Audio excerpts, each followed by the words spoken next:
Naogaon medical assistant training school ম্যাটসে শিক্ষক কর্মচারীর সংকট চরমে। 50 জনের বিপরীতে শুধু অধ্যক্ষ দিয়ে চলছে এই প্রতিষ্ঠানটি। আবাসিকের রান্না থেকে শুরু করে শৌচাগার পরিষ্কার সবকিছুই করতে হয় শিক্ষার্থীদের। ব্যবহার হয় না, তাই বৈদ্যুতিক ফ্যানের পাখায় বাসা বেঁধেছে পাখি। এই চিত্র নওগাঁ মেডিকেল অ্যাসিস্ট্যান্ট ট্রেনিং স্কুলের একটি কক্ষের। 2016 সালে প্রায় 23 কোটি টাকা খরচে নির্মাণ করা হয় এই প্রতিষ্ঠানটি, যা পরিচালনায় প্রয়োজন 50 জন শিক্ষক কর্মচারী। কিন্তু কেবলমাত্র একজন অধ্যক্ষ দিয়ে চলছে, তাই ক্লাস, পরীক্ষা আর প্র্যাকটিক্যাল চলে চরম দৈন্যতায়। 3-4টা ক্লাস হওয়ার কথা ছিল, কিন্তু আমরা দিনে একটা ক্লাস পাচ্ছি। সে হচ্ছে আমাদের একটু লস, মানে ক্ষতি হয়ে যাচ্ছে আমাদের প্র্যাকটিক্যালের জন্য যেসব জিনিসপত্র থাকা দরকার ওগুলো আছে, কিন্তু একদম পর্যাপ্ত পরিমাণ নাই।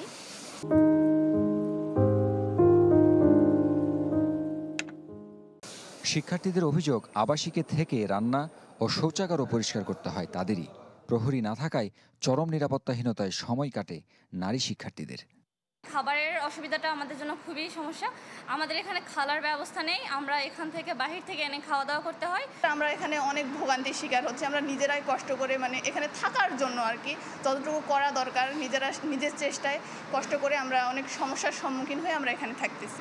লোকবল ও অর্থ কোনোটিই নেই জানিয়ে অধ্যক্ষ বলেন, প্রতিষ্ঠানটির চা, নাস্তা সহ আনুষঙ্গিক খরচ করেন নিজের বেতন থেকেই। সম্প্রতি সমস্যাগুলো লিখিতভাবে জানানো হয়েছে মন্ত্রণালয়ে।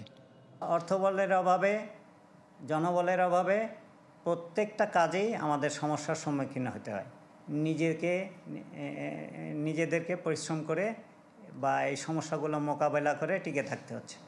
প্রতিষ্ঠানটিতে 4 বছর মেয়াদি 5টি কোর্সে 52 জন করে মোট 260 জন শিক্ষার্থী রয়েছে। হারুন রশিদ চৌধুরী, চ্যানেল 24, নওগাঁ।